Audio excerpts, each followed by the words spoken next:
Welcome back to city news. ఈ నెల 24వ తేదీన కుటుంబ నియంత్రణ ఆపరేషన్ వికటించి మృతి చెందిన మంగళగిరి ఎర్రబాలెంకి చెందిన జి పావని ఘటనలో శుక్రవారం తెనాలి జిల్లా ప్రభుత్వ వైద్యశాలలో విచారణ చేపట్టారు. సెకండరీ హెల్త్ కమిషనర్ డైరెక్టర్ సిరి ఆదేశాలతో joint commissioner doctor Ramesh Kishore విచారణ జరిపారు. డెలివరీ అయిన తర్వాత చేయించుకోవాల్సిన కుటుంబ నియంత్రణ ఆపరేషన్ 10 సంవత్సరాల తర్వాత చేయించుకోవడం జరిగిందని, అసలు ఆపరేషన్ చేయడమే కుదరని పక్షంలో అనుభవజ్ఞులైన వైద్యులు ఆపరేషన్ విజయవంతంగా పూర్తి చేశారని, అయితే 24వ తేదీ ఆపరేషన్ జరగగా 25వ తేదీ కడుపు ఉబ్బరంతో వైద్యులను సంప్రదించగా అనుమానం వచ్చిన వైద్యులు వైద్య పరీక్షలు జరిపి గుంటూరు జీజీహెచ్కి తరలించి అవసరమైన శస్త్రచికిత్సలు అందించారని, అక్కడి వైద్యులను కూడా సంప్రదించి సమగ్ర నివేదికను ఉన్నతాధికారులకు అందించనున్నట్లు డాక్టర్ రమేష్ కిషోర్ తెలిపారు. రోజు మన తెనాలి జిల్లా ఆసుపత్రిలో పీపీ యూనిట్ విభాగంలో జి పావని అనే పేషెంట్ మంగళగిరి దగ్గర ఉన్న గ్రామం ఎర్రపాలెం నుంచి ఇక్కడ డాక్టర్ రాంబాబు గారు అని పీపీ యూనిట్ మెడికల్ ఆఫీసర్ గారు చాలా సీనియరు, కొన్ని వేల ట్రిపెక్టమీ ఆపరేషన్ చేశారని. ఆమె 10 సంవత్సరాలు అయింది డెలివరీ. 10 సంవత్సరాలు అయిన తర్వాత ఇక్కడ డెలివరీ అది మామూలుగా ఎక్స్పీరియన్స్ లేని వాళ్ళు చేయలేరు. 10 సంవత్సరాల తర్వాత ట్రిపెక్టమీ ఆపరేషన్కి రావడం జరిగింది. సో ఆయన అనుభవం బట్టి చాలా ఈజీగా చేయగలరని చేయడం జరిగింది. ఆపరేషన్ అయితే బాగానే జరిగింది. అనుమానం కొద్దీ ఏదైనా లోపల ఏదైనా ఇంజరీ జరిగిందేమని ఇక్కడ అందుబాటులో ఉన్న సర్జన్ యొక్క హెల్ప్ కూడా తీసుకోవడం జరిగింది. డాక్టర్ చలంగారు అని చెప్పేసి ఆయన కూడా చూడటం జరిగింది. నెక్స్ట్ డే 24వ తారీఖు జరిగింది ఆపరేషన్. జనవరి 24వ తారీఖున ఈ నెలలో జరిగింది ఆపరేషన్. అప్పుడే ఆపరేషన్ చేసే టైంలో కొంత అనుమానం వచ్చి ఏదైనా, ఎందుకంటే 10 సంవత్సరాల తర్వాత అన్ని అతుక్కుపోయి ఉంటాయి, ఇవన్నీ ఉంటాయి. సో అందు గర్భసంచి కూడా బాగా చిన్నగా అయిపోయి ఉంటుంది. మామూలుగా చేయటమే చాలా కష్టం.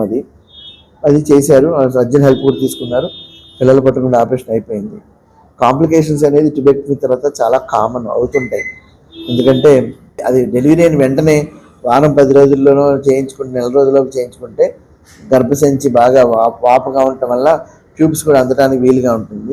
ఈయన అనుభవం ఎక్కువ కాబట్టి చక్కగా చేశారు. ట్యూబెక్టమీ ఆపరేషన్ అయిపోయింది, కానీ చిన్న కాంప్లికేషన్ కడుపు ఉబ్బరంగా ఉందని నెక్స్ట్ డే మార్నింగ్ పేషెంట్ అంటే 25న కడుపు ఉబ్బరంగా ఉంది అనుమానం వచ్చి ఇక్కడ మన సూపరింటెండెంట్ గారు స్కానింగ్ చేసి లోపలికి అంత ఫ్లూయిడ్ ఏదో ఉందని అనుమానంతోనే సెలైన్లు పెట్టడం జరిగింది. యూరిన్ కూడా క్యాథెటర్ వేయడం జరిగింది. Surgical complications are very common, అవ్వచ్చు. గుంటూరుకి పంపించడం జరిగింది. అక్కడ సర్జన్స్ కూడా చేయడం జరిగింది ఆపరేషన్ అది. సో ఎందుకు జరిగింది అనేది మనం మన గుంటూరులో ఉన్న సర్జన్స్ వాళ్ళ దగ్గర కూడా ఒపీనియన్ తీసుకుంటాం. ఇది ఓన్లీ డిపార్ట్మెంట్ ఎంక్వైరీ. ఆల్రెడీ ఇది పీపీ యూనిట్ అనేది ఒక డిఎండిహెచ్ఓ పరిధిలో ఉంటుంది. వాళ్ళు కూడా ఎంక్వైరీ జరిపించారు. వాళ్ళు ఒక రిపోర్ట్ కూడా గవర్నమెంట్కి సబ్మిట్ చేయగలరు. ఇది పీపీ యూనిట్ అనేది మా అంటే డైరెక్టర్ సెకండరీ హెల్త్ కింద ఉన్నటువంటి డిస్ట్రిక్ట్ హాస్పిటల్లో తెనాలిలో ఉంది కాబట్టి మేము కూడా మా డిపార్ట్మెంటల్ పరంగా మేము కూడా ఎంక్వైరీ చేయడం జరిగింది. అమరజీవి శ్రీ పొట్టి శ్రీరాములు పవిత్ర స్మృతి పరిరక్షణ సమితి ఈరోజు తెనాలిలోని శ్రీ మహాత్మా సేవాశాంతి ఆశ్రమాన్ని సందర్శించి గాంధీజీ కస్తూరిమాత విగ్రహాలకు పూజలు నిర్వహించి తీర్థప్రసాద వితరణ చేశారు. ఆశ్రమంలోని వృద్ధులకు అన్నప్రసాద వితరణ చేశారు. వక్తలు మాట్లాడుతూ అమరజీవి పొట్టి శ్రీరాములు త్యాగ నిరతిని శ్లాఘించారు.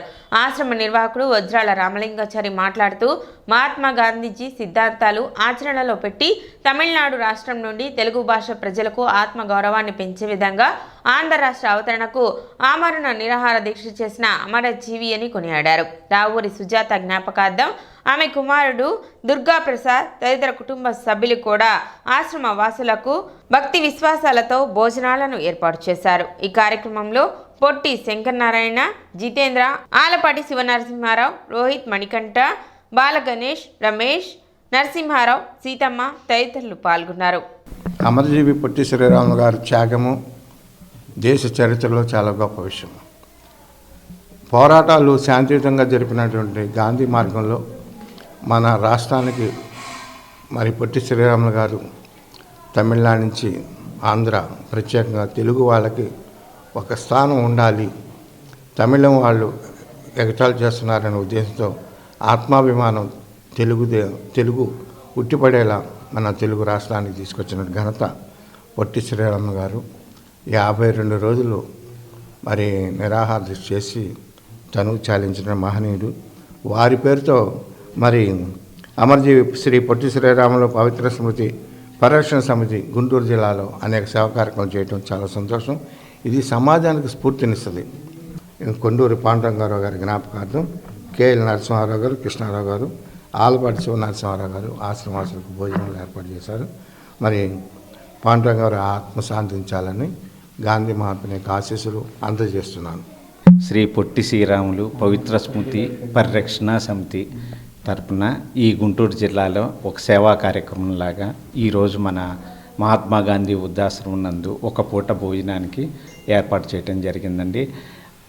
ఈ అమరజీవి పొట్టి శ్రీరాములు పవిత్ర స్మృతి పరిరక్షణ గత 10 ఏళ్ళుగా ఆంధ్రదేశం మొత్తం సేవలు చేస్తా, అలానే మన పొట్టి శ్రీరాములు గారి వర్ధంతి జయంతి కార్యక్రమాలన్నీ చేస్తా జిల్లాలో అన్ని జిల్లాల్లోనూ రాష్ట్రంలోనూ పలు సేవా కార్యక్రమాల్లో ముందుంటుందండి. దాంట్లో భాగంగానే ఈరోజు ఈ సేవా ఆశ్రమంలో వృద్ధులకి ఒక పూట భోజనం ఏర్పాటు గురించి చేస్తున్నామండి. కూటమి ప్రభుత్వం రాకతో రాష్ట్రంలో ప్రశాంత వాతావరణం నెలకొందని మాజీ మంత్రి గుంటూరు కృష్ణా జిల్లాల ఎమ్మెల్సీ అభ్యర్థి ఆలపాటి రాజేంద్ర ప్రసాద్ అన్నారు. పట్టణంలోని ఐఎంఏ హాల్లో నిర్వహించిన డాక్టర్ల ప్రత్యేక సమావేశంలో మాజీ మంత్రి ఆలపాటి రాజేంద్ర ప్రసాద్ పాల్గొన్నారు. ఈ సందర్భంగా ఆలపాటి రాజేంద్ర ప్రసాద్ మాట్లాడుతూ గత వైసీపీ 5 ఏళ్ల పాలనలో అన్ని వర్గాల ప్రజలు తీవ్ర ఇబ్బందులు పడుతున్నారన్నారు. ముఖ్యమంత్రి చంద్రబాబు నాయుడు, ఉప ముఖ్యమంత్రి పవన్ కళ్యాణ్లు దేశ ప్రధాని నరేంద్ర మోడీ సహకారంతో రాష్ట్రాన్ని అభివృద్ధి పదంలో నడిపిస్తున్నారని తెలిపారు.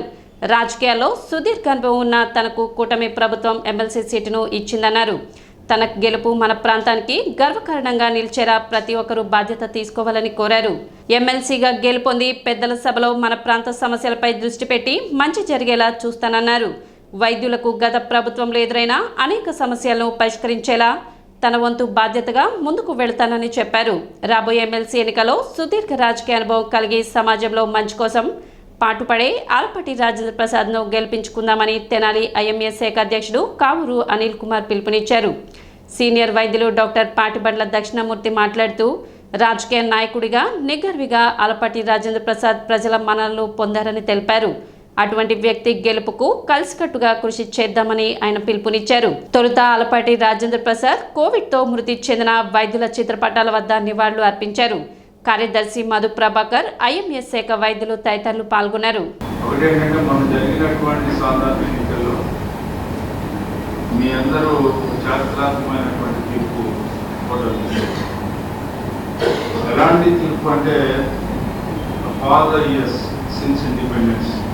ఆల్మోస్ట్ 77 yearsలో చాలా ఎన్నికలను మనం చూస్తాం. ఈవెన్ 1983లో వెన్ తెలుగుదేశం ఎస్టాబ్లిష్డ్ ఆంధ్రప్రదేశ్, ఆ ఎలక్షన్స్లో కూడా మనం ఇంత మెజారిటీ ఎప్పుడు చూడాలి. For the first time in the history of politics, in the history of Andhra Pradesh ఇంత పెద్ద ఎత్తున మెజార్టీలు కానీ 175, 164 సీట్లు గెలిపించినటువంటి ఘనత మీ అందరికీ దక్కిందని చెప్పి ఈ సందర్భంగా. సో మీరు ఇచ్చిన గౌరవము, నమ్మకం, విశ్వాసాన్ని ఉంచి ఈ రాష్ట్రంలో ఏదైతే పోగొట్టుకున్నామో దాన్ని తిరిగి తెచ్చుకోవడానికి ప్రయత్నిస్తున్నటువంటి కూటమి నాయకత్వాన్ని మనం ఒకసారి గౌరవించుకోవాలి, హర్షించాలి. ప్రపంచ చరిత్రలో కూడా ఎక్కడ కూడా ఇట్లాంటి జరగదు. ఏం జరగలేదు అని అంటే ఎవరైతే ఆ ప్రాంతంలో నివసించేవారో వాళ్ళ ఒక దాతృత్వంతో వాళ్ళు కూడా భాగస్వాములు అయినటువంటి రాజధాని. That is the reason always calling as a peoples capital. ప్రజా రాజధాని ఊరికి అంటున్నాం మనం. ప్రజల చేత నిర్మించబడినటువంటి రాజధాని కాబట్టి ప్రజా రాజధాని అని చెప్పి నామకరణం ఏంటంటే అమరావతి అని చెప్పి మేము మంచి ప్రభుత్వాన్ని కోరుకుంటామని చెప్పి భవిష్యత్తులో కూడా కోరుకుంటామని చెప్పి తెలియజెప్పాల్సినటువంటి బాధ్యత మనందరిపై ఉంది అనే భావం. సమాజం బాగుండాలి అంటే రాజకీయాలకు ప్రక్షాళన జరగాలనే భావన కలిగినటువంటి వ్యక్తులు ఇక్కడ ఎక్కువ ఉన్నారనే భావన అయితే మాత్రం నాకు మొదటి నుంచి ఉన్నటువంటి ఈ గడ్డ పోరాటాల పుట్టి గడ్డ అనేది ఉద్యమాలకు ఊపిరి పోసినటువంటి గడ్డ ఇంకా ఆ యొక్క క్షాత్రం కలిగినటువంటి పుణ్యభూమి తెనాలని భావిస్తాను. నా ద్వారా, నా ఎన్నిక ద్వారా మీరు మద్దతు పలకాలని చెప్పి ఈ సందర్భంగా కోరుకుంటూ మీకున్న సమస్యలన్నీ కూడా నేను కూడా మొట్టమొదటిసారిగా ఈ సమస్యలోకి అడుగు పెడతాను. So I'm new to this era. ఈరోజు నా పట్టభద్రుల్లో మరి పట్టు సాధించాలని చాలా కష్టం. ఒకరికే 3 ఆలోచనలు ఉంటాయి, ఎందుకంటే తెలియగలను. మరి ఆ రకంగా మనం సమస్యగా అర్థం చేసుకోవాలి, సమస్యను ఎట్లా పరిష్కరించాలనేది నేను అర్థం చేసుకునే కంటే కూడా కూటమి నాయకత్వం ఈ రోజున సమస్యల పట్ల అవగాహన చేసుకునేటువంటి నాయకత్వం ఉండడం మన అదృష్టం. ఈరోజు కాకపోతే రేపు అర్థం చేసుకునేటువంటి నాయకత్వం ఉంది కాబట్టి కొంత సమయం తీసుకుంటుంది. ఖచ్చితంగా మన సమస్యలన్నింటికి పరిష్కార మార్గం చూపించగలిగినటువంటి నాయకత్వం ఉంది. ఫస్ట్ అండ్ ఫార్మోస్ట్ ఈ కాంట్రవర్సీ ప్రొఫెషనల్ ట్యాక్సా, ట్రేడ్ ట్యాక్సా, కమర్షియల్ ట్యాక్స్ అనేది మీరు సర్వీ కాదు సార్. మాకు తెలిసినంత వరకు ఐఎంఏ, స్టేట్ ఐఎంఏ కానీ సెంట్రల్ ఐఎంఏ కానీ doctors are not commercial sir. They are not, it is only profession. And even Maharashtra కానీ తెలంగాణ హైకోర్టు నుంచి జడ్జిమెంట్ కూడా ఉంది sir. we should not pay a trade license. We are not eligible for that. If trade license కి మనం కడితే professional tax ఎందుకు కట్టాలి? ఇది ఒకటి మా సమస్య తీర్చాలి sir. AP medical council renewal క్వాలిఫికేషన్స్కి గత 6 నెలల నుంచి మేము చాలా ఇబ్బంది పడుతున్నాం. అంటే పర్సనల్గా నాకు కూడా అక్కడ కన్ఫ్రంటేషన్ జరిగింది. అక్కడ రిజిస్ట్రార్ గారా, లేకపోతే చైర్మన్నా, లేకపోతే క్లరికల్ స్టాఫా, ఈ పాయింట్స్ 30 పాయింట్స్లో ఎవరు డిసైడ్ చేస్తారు? అంటే మేము అసలు నేషనల్ కాన్ఫరెన్స్కి వెళ్తే మాకు 20 పాయింట్స్ ఇస్తున్నారండి. కానీ మొన్న నేను వెళ్ళినప్పుడు చాలా కన్ఫ్రంటేషన్ జరిగింది. ఆ క్లర్క్ నేను యాక్సెప్ట్ చేయనంటున్నాడు. ఒక్కసారి మీ దృష్టి దాని మీద సారించాలి సార్.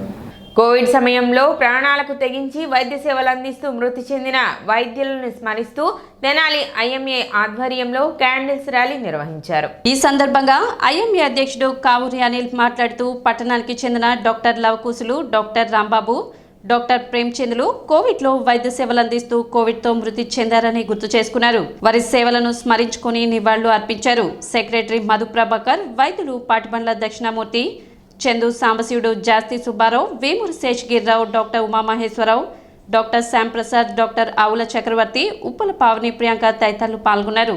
ప్రాణాలను తెగించి ఒక సోల్జర్స్ లాగా, అంటే ఒక జవానులాగా, ఒక నిష్ణాతులైన మా వైద్యులందరూ ఎంతో సేవలు అందించి మన భారతదేశాన్ని ఒడ్డున పడేశాం. అందులో భాగంగా మన తెనాలి నందు సీనియర్ మోస్ట్ ఫిజిషియన్ డాక్టర్ లవకుశులు గారు, నా క్లాస్మేట్ అయిన డాక్టర్ రాంబాబు గారు, గవర్నమెంట్ జనరల్ హాస్పిటల్లో పనిచేసిన డాక్టర్ ప్రేమ్చంద్ గారు ఈ కరోనా పేషెంట్లకు వైద్యం చేస్తూ వారు కూడా అసువులు బాస్తారు.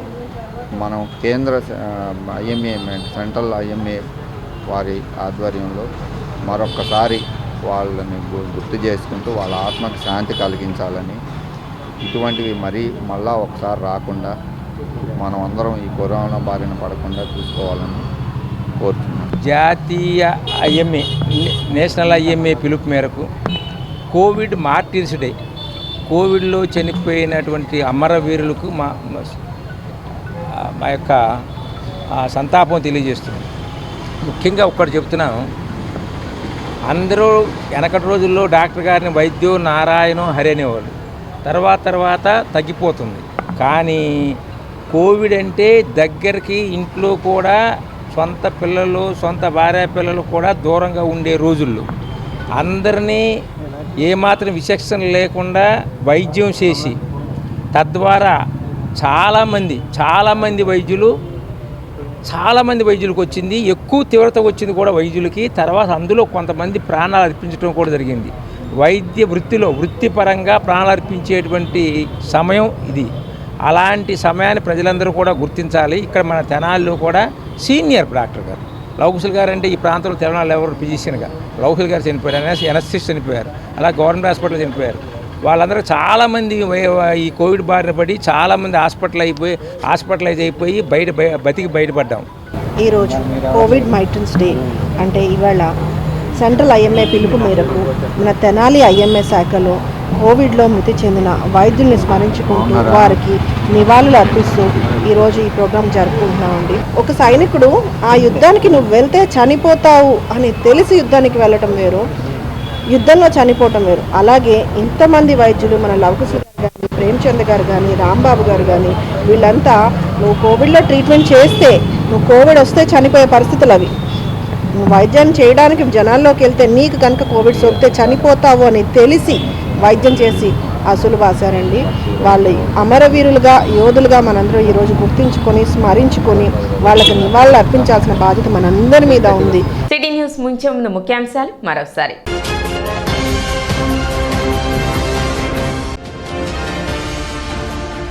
ఘనంగా వాసవి అమ్మవారి ఆత్మార్పణ దినోత్సవం వేడుకలు. ప్రభుత్వ లాంఛనాలతో అమ్మవారికి పట్టు వస్త్రాలను సమర్పించిన మంత్రి నాదెండ్ల మనోహర్.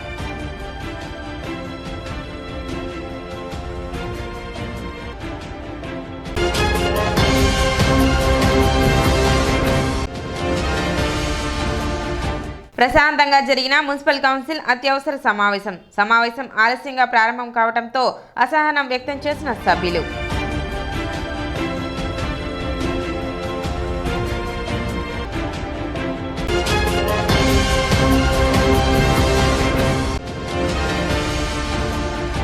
శుక్రవారం తెనాలి చేరుకున్న సిపిఎం రాజధాని నిర్మాణ రాష్ట్ర అభివృద్ధి జాథా.